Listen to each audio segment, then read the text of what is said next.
बिस्मिल्लाहिर्रहमानिर्रहीम, अस्सलाम वालेकुम। मैं शजीउल्लाह फरासत। आप देख रहे हैं नेशनल और इंटरनेशनल न्यूज़ पर मुश्तमिल 4 टीवी का खुसूसी खबरनामा दुनिया भर से, यानी खबरें आपकी नज़र से। सबसे पहले हेडलाइंस। साद हरीरी पेरिस पहुंचे, फ्रांस के सदर से मुलाकात। 2 बच्चे अब भी सऊदी अरब में हैं।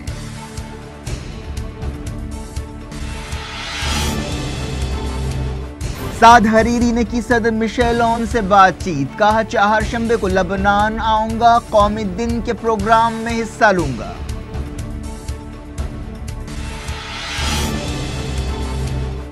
लबनान में मुहिम जोई को बर्दाश्त नहीं करेंगे, जर्मन वजीर खारजा के बयान पर सऊदी अरब नाराज, बर्लिन से सफीर को वापस बुला लिया।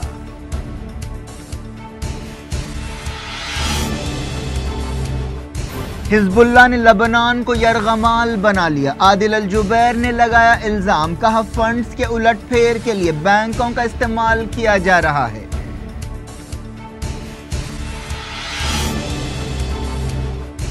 इसराइल से बातचीत नहीं करेंगे तो अमेरिका में दफ्तर बंद कर दिए जाएंगे, वॉशिंगटन ने दी पीएलओ को धमकी।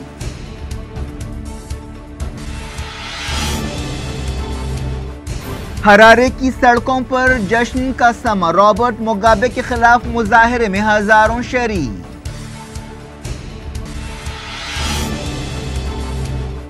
कश्मीर के बांदीपुरा में एनकाउंटर, 5 मिलिटेंट्स एयरफोर्स कमांडो हलाक, वादी में तनाव।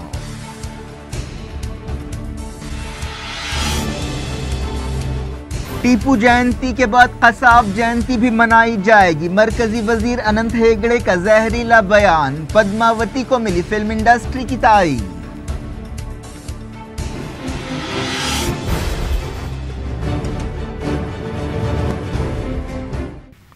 हेडलाइंस आपने देखी। खबरों की तफसील की तरफ आपको लिए चलते हैं। शुरुआत करते हैं मिडल ईस्ट के धमाकू हालात से। लबनान के वजीर आजम साद हरीरी सऊदी अरब से फ्रांस पहुंच गए हैं। 2 हफ्ते पहले साद हरीरी ने सऊदी अरब से अपने इस्तीफे का ऐलान किया था, जिससे लबनान और मिडल ईस्ट में हलचल मच गई है। साद हरीरी फ्रांस के सदर एमेनुएल मैक्रोन की दावत पर पेरिस का दौरा कर रहे हैं। फ्रांस के सदर इस बहरान को हल करने की कोशिशें कर रहे हैं। लबनान पहली आलमी जंग के बाद फ्रांस की कॉलोनी था और दूसरी आलमी जंग के बाद उसे फ्रांस से आज़ादी हासिल हुई थी। साद हरीरी और उनकी बीवी लारा मकामी वक्त के मुताबिक सुबह 7 बजे फ्रांस के एयरपोर्ट पर उतरे और दोपहर में उन्होंने सदर एमेनुएल मैक्रोन से मुलाकात की। इस मुलाकात की तफसीलात मालूम नहीं हो सकी। कुछ अर्सा पहले फ्रांस के सदर ने सऊदी अरब का दौरा किया था और वहां पर उन्होंने शाह सलमान, प्रिंस मोहम्मद और साद हरीरी से मुलाकातें की थी। इस दौरे के बाद ही एमेनुएल मैक्रोन ने कहा था कि उन्होंने साद हरीरी को फ्रांस आने की दावत दी है, जिसे उन्होंने कबूल कर लिया है, लेकिन उन्होंने इस ख्याल से इत्तेफाक नहीं किया कि साद हरीरी को फ्रांस में सियासी पनाह दी जा रही है। जैसे ही साद हरीरी और उनकी बीवी एयरपोर्ट पर उतरे, उन्हें हिफाजत के साथ पेरिस में उनके मकान ले जाया गया। इस मौके पर सिक्योरिटी के सख्त इंतजाम किए गए थे। साद हरीरी लबनान और सऊदी अरब की दोहरी शहरियत रखते हैं। हरीरी ने 4 नवंबर को अचानक इस्तीफे का ऐलान किया था और कहा था कि उनकी जान को खतरा है। उन्होंने लबनान और मिडल ईस्ट में ईरान और हिजबुल्लाह के रोल पर भी तनकीद की थी। लबनान के सदर मिशेल ओन ने इल्जाम लगाया था कि साद हरीरी को जबरदस्ती सऊदी अरब में रखा गया है और उन पर इस्तीफे के लिए दबाव डाला गया है। लबनान में अब तक हरीरी का इस्तीफा कबूल नहीं किया गया और यह शर्त रखी गई कि वो पहले बेरूत आएं, फिर बाकायदा तौर पर इस्तीफा दें। फ्रांस के सदर ने पेरिस के एलिसी पैलेस में साद हरीरी का इस्तकबाल किया और वहीं पर उनकी मुलाकात हुई। कुछ दिन पहले साद हरीरी ने यह ऐलान किया था कि वो 2 दिनों के अंदर लबनान जाएंगे, लेकिन 4-5 दिन गुजरने के बाद भी वो लबनान नहीं गए और फ्रांस पहुंच गए। रियाद से रवाना होने से पहले साद हरीरी ने ट्विटर पर कहा कि यह बात गलत है कि उन्हें सऊदी अरब में हिरासत में रखा गया है। साद हरीरी के 2 छोटे बच्चे अभी सऊदी अरब में हैं। बताया गया कि उनका बड़ा बेटा उसामा लंदन से पेरिस पहुंचने वाला है। न्यूज़ एजेंसी एएफपी ने साद हरीरी के करीबी लोगों के हवाले से बताया कि उनके 2 छोटे बच्चे लोला और अब्दुल अजीज स्कूल के इम्तिहानात की वजह से रियाद में ही रह गए।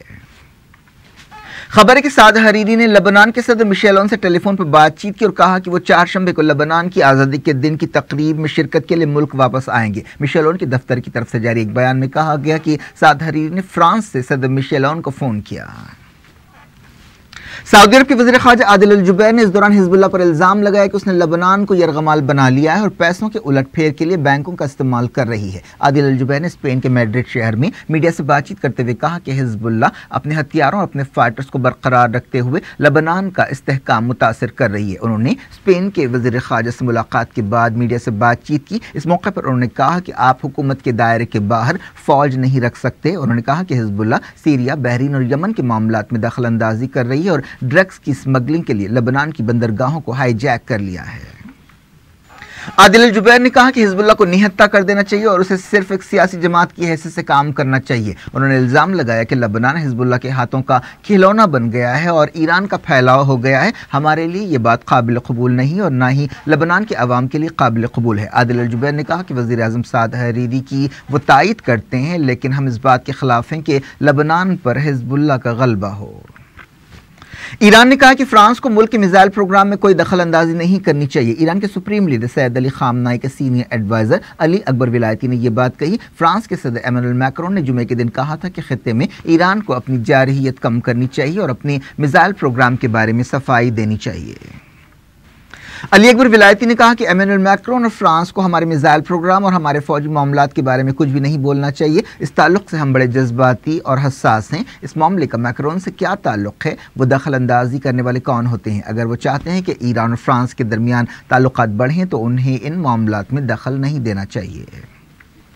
यूएन सिक्योरिटी काउंसिल के एक पैनल ने कहा कि उसे सऊदी अरब के इस दावे की तायद में कोई सबूत नहीं मिले हैं कि अल-हूसियों को बाहर से हथियार मिल रहे हैं। इस पैनल ने एक खुफिया मेमो सिक्योरिटी काउंसिल के सफारतकारों को पेश किया। अमेरिका की एक न्यूज़ वेबसाइट इंटरसेप्ट ने यह बात बताई। हाल ही में रियाद पर अल-हूसियों के मिसाइल हमले के बाद सऊदी अरब और ईरान में तनाव काफ़ी बढ़ गया है और सऊदी अरब ने तेहरान पर इल्ज़ाम लगाया है कि वो यमन के अल-हूसियों को मिसाइल्स और दूसरे हथियार दे रहा है। रियाद एयरपोर्ट पर इस हमले के बाद ही सऊदी इत्तेहाद ने यमन की ज़मीनी, हवाई और समंदरी नाकाबंदी की। यूनाइटेड नेशंस में सऊदी अरब के सफीर अब्दुल्ला अल मौलमी ने 7 नवंबर को सिक्योरिटी काउंसिल को एक खत लिखते हुए दावा किया था कि अल-हूसियों ने जो मिसाइल फायर किया था उसके मलबे से पता चलता है कि वह ईरान में बना है। सऊदी अरब के काला ओहदेदार ने कहा कि यमन की बंदरगाहें जायज़ कंट्रोल में हैं और वहां से इमदाद के रास्ते खुले हैं। सऊदी अरब के इमदाद और राहत से मुताल्लिक़ इदारे के सुपरवाइजर अब्दुल्ला अर्रबी ने यह बात बताई। यूनाइटेड नेशंस में ईरान के एक सफारतकार ने कहा कि सऊदी अरब एक खतरनाक आइडियोलॉजी की पैदाइश की जगह है जिसे तकफीरियत कहा जाता है। यूनाइटेड नेशंस में ईरान के काउंसलर और मुस्तकिल नुमाइंदे मोहम्मद हसनी निजाद ने सऊदी अरब के नुमाइंदे के रिमार्क का जवाब देते हुए कहा कि इस हकीकत को नज़रअंदाज नहीं किया जा सकता कि तकफीरियत की जहरीली आइडियोलॉजी सऊदी अरब में पैदा हुई है। 14 नवंबर को यूनाइटेड नेशंस की कमेटी में कनाडा की तरफ से पेश की गई एक करारदाद 30 के मुकाबले 83 वोटों से मंजूर कर ली गई थी, जिसमें ईरान के इंसानी हुकूक रिकॉर्ड पर तनकीद की गई थी। सऊदी अरब के सफीर अब्दुल्ला अल मौलमी ने इस मौके पर इराक, लबनान और सीरिया में ईरान के रोल पर सख्त तनकीद की थी। CNN ने अपनी एक रिपोर्ट में कहा है कि साद हरीरी के इस्तीफे के मामले से सऊदी अरब को नुकसान हो सकता है। रिपोर्ट के मुताबिक लबनान के ज्यादातर लोगों को यकीन है कि साद हरीरी के इस्तीफे के पीछे सऊदी अरब का हाथ है, हालांकि रियाद इस दावे को गलत बताता रहा है। लबनान की सिक्योरिटी फोर्सेस ने शक की बुनियाद पर बाज लोगों को गिरफ्तार किया है। ऐसा शुबा जाहिर किया जा रहा है कि उनके ताल्लुकात आईएसआईएस से है और वो लबनान में हमला करना चाहते थे। लबनान के सिक्योरिटी डिपार्टमेंट ने एक बयान में ये बात बताई। पता चला है कि गिरफ्तार किए गए लोगों का ताल्लुक सीरिया से है। ये गिरफ्तारियां एक ऐसे वक्त हुई जब लबनान में वज़ीर आज़म साद हरीरी के इस्तीफे से सियासी हलचल मची हुई है। सऊदी अरब ने जर्मनी के वज़ीर ख़ारजा के एक बयान पर एहतजाज करते हुए बर्लिन से अपने सफ़ीर को वापस बुला लिया है। जर्मनी के वज़ीर ख़ारजा सिगमार गैब्रिएल ने लबनान के वज़ीर ख़ारजा से मुलाकात करते हुए बाज़ रिमार्क्स किए थे। उन्होंने कहा था कि यूरोप के मुल्क लबनान में किसी मुहिमजोई को बर्दाश्त नहीं करेंगे। सऊदी अरब ने इस रिमार्क को गलत बताया। न्यूज़ एजेंसी SPA ने कहा कि ऐसे रिमार्क से सऊदी अरब को हैरत हुई है और वो उन्हें पसंद नहीं करता। इन रिमार्क्स का मतलब झूठी मालूमात फैलाना है और इससे मिडल ईस्ट में इस्तेहकाम की कोशिशों का भला नहीं होगा। सऊदी अरब ने इस बयान के बाद जर्मनी से अपने सफीर को सलाह मशवरे के लिए वापस बुलाने का फैसला किया। यह भी कहा गया कि सऊदी अरब में जर्मनी के सफीर को एक एहतजाजी मेमोरेंडम पेश किया गया है। दुनिया भर से में वक्त हो गया छोटे से ब्रेक का। ब्रेक के बाद और खबरों के साथ साथ देखेंगे हार्दिक पटेल ने दिया कांग्रेस को 24 घंटों का अल्टीमेटम।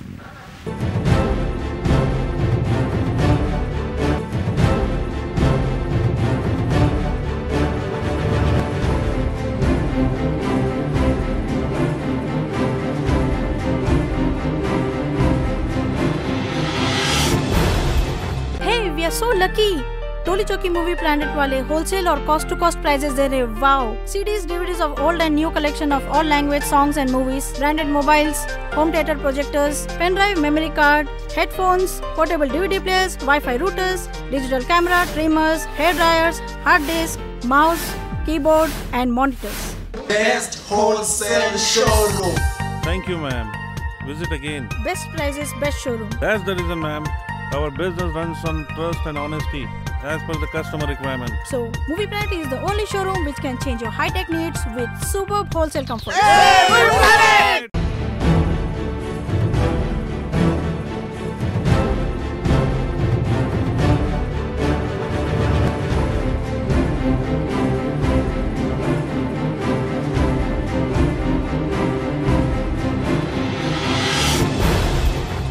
Welcome back. आप देख रहे हैं अपना पसंदीदा खबरनामा दुनिया भर से। मैं शेजीउल अफरासत। इस खबरनामे में हम आपके लाते हैं दुनिया के गोशे गोशे से आप ही की पसंद और दिलचस्पी की खबरें। आगे बढ़ने से पहले हेडलाइंस एक बार फिर।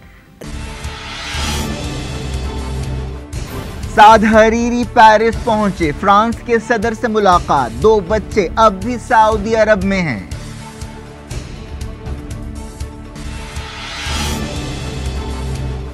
साद हरीरी ने की सदर मिशेल ओन से बातचीत। कहा चाहरशंबे को लबनान आऊंगा, कौमी दिन के प्रोग्राम में हिस्सा लूंगा।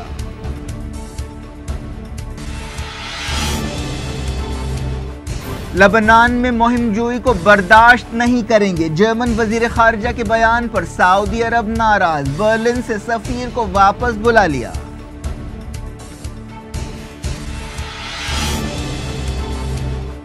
हिजबुल्लाह ने लबनान को यरगमाल बना लिया। आदिल अल जुबैर ने लगाया इल्जाम। कहा फंड्स के उलटफेर के लिए बैंकों का इस्तेमाल किया जा रहा है।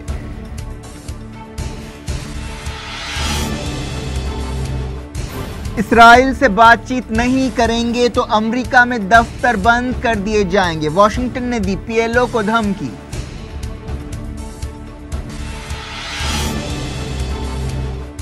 हरारे की सड़कों पर जश्न का समा। रॉबर्ट मुगाबे के खिलाफ मुजाहिरे में हजारों शरीक।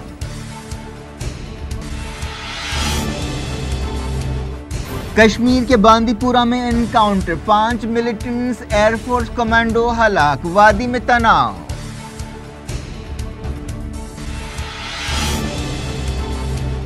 टीपू जयंती के बाद कसाब जयंती भी मनाई जाएगी। मरकजी वजीर अनंत हेगड़े का जहरीला बयान। पद्मावती को मिली फिल्म इंडस्ट्री की तारीफ।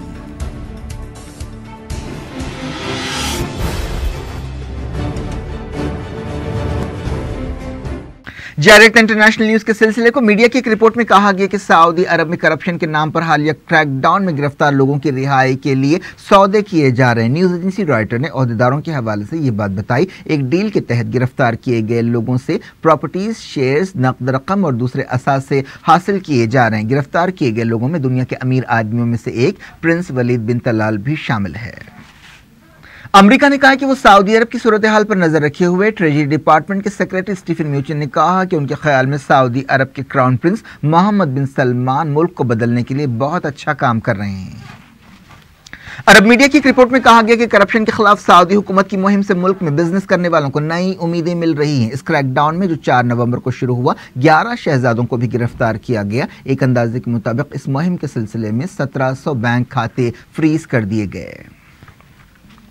बाज़ रिपोर्ट्स में ऐसे नुकाते नजर भी पेश किए जा रहे हैं कि शहजादों, वजीरों, सनतकारों और दूसरों के खिलाफ क्रैकडाउन से सऊदी अरब में तेल से होने वाली आमदनी मुतासर हो सकती है। अमेरिका ने तंजीम आज़ादी फ़लस्तीन PLO को धमकी दी है कि वो फौरी इसराइल के साथ बातचीत के लिए तैयार हो जाए, वरना अमेरिका में उसके दफ्तर बंद कर दिए जाएंगे। Secretary of state Rex Tillerson ने एक बयान में कहा कि PLO को इसराइल के साथ संजीदा बातचीत शुरू करनी चाहिए, वरना वाशिंगटन में उसकी सरगर्मियां और उसके दफ्तर बंद कर दिए जाएंगे। खबरों के मुताबिक अमेरिका इसराइलियों और फ़लस्तीनियों के दरमियान एक अमन फार्मूले पर काम कर रहा है। इसराइल फ़लस्तीन सुलह की कोशिशों के सिलसिले में हाल ही में फ़लस्तीनी अथॉरिटी के सदर महमूद अब्बास को सऊदी अरब बुलाया गया था। अमेरिका के सदर डोनाल्ड ट्रंप के एडवाइजर और उनके दामाद जेरेड कुशनर कई मरतबा इस सिलसिले में मिडल ईस्ट का दौरा कर चुके हैं। 2007 के बाद पहली मरतबा फलस्तीनी अथॉरिटी के कंट्रोल में इजिप्ट गाजा सरहद खोली गई। पिछले महीने इस सिलसिले में इजिप्ट की कोशिशों से एक समझौता हुआ था। गाजा 10 साल से इसराइल की जालिमाना नाकाबंदी का शिकार है। इजिप्ट के ओहदेदार इस नाकाबंदी में सिक्योरिटी अंदेशों के नाम पर इसराइल के साथ ताउन करते रहे हैं। हाल ही में हमास और महमूद अब्बास की फतह के दरमियान सुलह का समझौता हुआ। जिम्बाब्वे के दारुल हरारे में हजारों लोगों ने सड़कों पर उतरते हुए सदर रॉबर्ट मुगाबे के इस्तीफे का मुतालबा किया। रॉबर्ट मुगाबे तकरीबन 40 साल से मुल्क पर हुकूमत कर रहे हैं, जिनके खिलाफ अमलन फौजी बगावत हो गई है। हरारे की सड़कों पर कोई 5000 लोग जमा हुए और कौमी झंडे लहराते हुए 93 साल रॉबर्ट मुगाबे के खिलाफ नारे लगाए। मुजाहरे के जिम्मेदारों ने कहा कि अवाम की ताकत दिखाने के लिए ये रैली निकाली गई। बास खबरों में इसे मुगाबे की बेदखली का जश्न करार दिया गया। बीबीसी ने बताया कि हरारे की सड़कों पर जश्न का समा था। यूरोपीय यूनियन के सदर डोनाल्ड टस्क ने बरतानिया को वार्निंग दी है कि वो यूरोपीय यूनियन से बरतानिया को अलग करने के मामले में दिसंबर के शुरू तक काफी पेशरफ्त करे। बरतानिया की वजीर आजम थेरेसा मे से स्वीडन में मुलाकात के बाद उन्होंने एक प्रेस कॉन्फ्रेंस से खिताब करते हुए ये बात बताई। अमेरिका की फौज में जिनसी हरासानी के मामलात में इजाफा है और 4 साल में 20,000 से ज्यादा ऐसे वाकयात पेश आए हैं। ये फिगर्स जैसा कि हमने बताया 4 साल के हैं। पेंटागन ने अपनी रिपोर्ट में इसकी तफसील बताई। तिब्बत में 6.9 शिद्दत का एक ताकतवर जलजला आया। यह जलजला अरुणाचल प्रदेश की सरहद के करीब आया। नुकसानात के बारे में फौरी तौर पर कोई खबर नहीं मिली। कश्मीर के बांदीपुरा में एक एनकाउंटर में 5 मिलिटेंट्स को गोली मारकर हलाक कर दिया गया, जिसके बाद तनाव में अचानक इजाफा हो गया। पता चला है कि इस झड़प के दौरान एयरफोर्स का एक कमांडो भी हलाक हो गया, जिसकी पहचान निराला की हैसियत से की गई है। हफ्ते की शाम इस एनकाउंटर से कुछ घंटे पहले श्रीनगर के करीब शूट आउट हुआ, जिसमें एक पुलिस वाला और एक मिलिटेंट हलाक हुए। आखिरी खबरें मिलने तक बांदीपुरा ऑपरेशन जारी था। रियासत के डायरेक्टर जनरल पुलिस SP वैद के हवाले से ये बात बताई गई। इस ऑपरेशन में पुलिस, फौज और CRPF हिस्सा ले रहे हैं। यह एनकाउंटर उस वक्त शुरू हुआ जब मिलिटेंट्स की मौजूदगी की खबर पर एक गांव में कॉर्डन एंड सर्च ऑपरेशन शुरू किया गया। श्रीनगर के करीब जकुरा इलाके में जुमे को अलकायदा से ताल्लुक रखने वाले एक मिलिटेंट को हलाक कर दिया गया था। बताया गया कि इस एनकाउंटर के बाद श्रीनगर के कई हिस्सों में पाबंदियां लगाई गईं। तनाव को देखते हुए स्कूल, कॉलेजेस और यूनिवर्सिटियां बंद कर दी गईं। क्या मुल्क में हिंदू तंजीमों और लीडर्स की सरगर्मियों और जबान पर कोई लगाम नहीं है? एक के बाद एक पेश आने वाले ऐसे वाकयात और बयानात तो यही कहते हैं। ऐसे ही एक ताज़ा वाक़े में मरकजी वजीर और BJP लीडर अनंत कुमार हेगड़े ने यह कहते हुए तनाज़ा पैदा कर दिया है कि जब कर्नाटक टीपू जयंती मना सकता है तो वो दिन दूर नहीं जब कसाब जयंती भी मनाई जाएगी। उनका इशारा मुंबई हमला आवर अजमल कसाब की तरफ था। न्यूज़ एजेंसी ANI ने उनके हवाले से ये बात बताई। बेलगावी में एक जलसे से खिताब करते हुए हेगड़े ने चीफ मिनिस्टर कर्नाटक सिद्धरामैया पर सख्त अल्फाज में तनकीद की। संजय लीला बंसाली की फिल्म पद्मावती के खिलाफ एहतजाज में उस वक्त एक और बदनुमा मोड़ आया जब चित्तौड़गढ़ के किले में राजपूत तंजीम कारनी सेना के प्रोग्राम के दौरान हवा में गोलियां चलाई गई। न सिर्फ ये बल्कि एक दिन पहले इसी तंजीम ने दीपिका पादुकोण की नाक काट देने और संजय लीला बंसाली का सर कलम करने की धमकी दी। कारनी सेना के तर्जुमान ने तो हद ही कर दी, जिसने एक TV चैनल में डिबेट के दौरान तलवार लहरा दी। कारनी सेना के लीडर्स का दावा है कि यह तलवार उस राजपूत वक़ार की नुमाइंदगी करती है जिसे संजय लीला बंसाली ठेस पहुंचा रहे हैं। समाजी कारकुन और अदाकारा शबाना आजमी ने फिल्म सेंसर बोर्ड पर तनकीद की है। Central board of film certification Padmavati के प्रोड्यूसर से कहा है कि फिल्म सर्टिफिकेट के लिए उनकी दरखास्त अधूरी है। शबाना आजमी ने ट्विटर पर मुतालबा किया कि उन लोगों के खिलाफ कार्रवाई की जाए जो फिल्म पद्मावती से जुड़े लोगों को धमकियां दे रहे हैं। शबाना आजमी ने सवाल किया कि क्या सेंसर बोर्ड ने इलेक्शंस में फायदे के मकसद से पद्मावती के रास्ते में रुकावट डाली है। उन्होंने गुजरात इलेक्शंस के पस मंजर में ये बात कही, जहां पर BJP को कांग्रेस से सख्त मुकाबले का सामना है। बॉलीवुड के कई एक्टर्स और हस्तियां संजय लीला बंसाली और पद्मावती से जुड़े लोगों से यकजहती का इजहार कर रहे हैं। गुजरात के पटेल लीडर हार्दिक पटेल ने कांग्रेस को 24 घंटों का अल्टीमेटम दिया है। कांग्रेस के मरकजी लीडर्स के साथ हार्दिक पटेल के नुमाइंदों की मुलाकात मुलतवी कर दी गई, जो जुमे की शाम होने वाली थी। पटेलों की तंजीम ने वादा किया कि अगर वो पटेल बिरादरी को रिजर्वेशन देने का वादा करती है तो असेंबली इलेक्शंस में कांग्रेस की तायद की जाएगी। अब इस सिलसिले में अपनी पॉलिसी साफ करने के लिए कांग्रेस को 24 घंटों का वक्त दिया गया है। इससे पहले अहमदाबाद में हार्दिक पटेल के नुमाइंदों और कांग्रेस के नुमाइंदों के दरमियान मीटिंग हुई थी। क्रिकेट। श्रीलंका के खिलाफ कोलकाता में पहले क्रिकेट टेस्ट मैच के तीसरे दिन हिंदुस्तानी टीम 172 पर आउट हो गई। इस मैच के पहले 2 दिन बारिश से मुतासिर हुए। श्रीलंका ने जवाब में तीसरे दिन का खेल खत्म होने तक 4 विकेट पर 165 रन बनाए। श्रीलंका की टीम अभी 7 रन पीछे है, लेकिन उसकी 6 विकेटें बाकी है। हिंदुस्तान की तरफ से उमेश यादव और भुवनेश्वर कुमार ने 2-2 विकेटें हासिल की। श्रीलंका के लिए एंजेलो मैथ्यूज ने अपनी 28वीं हाफ सेंचुरी बनाई। इससे पहले चटेश्वर पुजारा ने अपनी 16वीं 50 पूरी की। क्या कुछ हो रहा है आपकी दुनिया में, आखिर में हेडलाइंस दुनिया भर से एक बार फिर देखते हैं। साद हरीरी पेरिस पहुंचे, फ्रांस के सदर से मुलाकात। 2 बच्चे अब भी सऊदी अरब में हैं।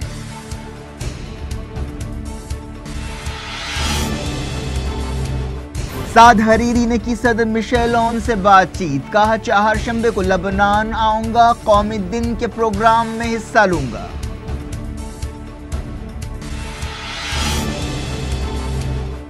लबनान में मुहिम जोई को बर्दाश्त नहीं करेंगे, जर्मन वजीर खारजा के बयान पर सऊदी अरब नाराज, बर्लिन से सफीर को वापस बुला लिया।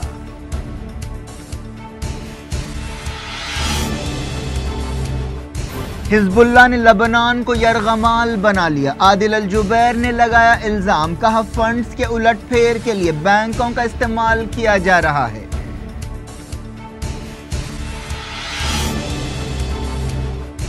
इसराइल से बातचीत नहीं करेंगे तो अमेरिका में दफ्तर बंद कर दिए जाएंगे, वॉशिंगटन ने दी पीएलओ को धमकी।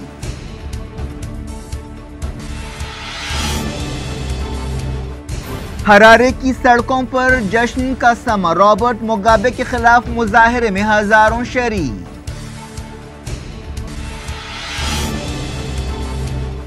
कश्मीर के बांदीपुरा में एनकाउंटर, 5 मिलिटेंट्स एयरफोर्स कमांडो हलाक, वादी में तनाव।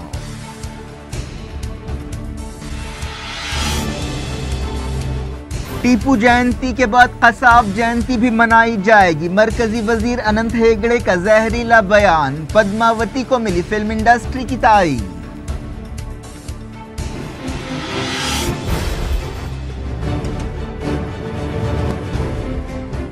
ये थी आज की खबरें। शजीउल्लाह फरासत को दें इजाजत और अपना बेहद ख्याल रखें। अल्लाह हाफ़िज़।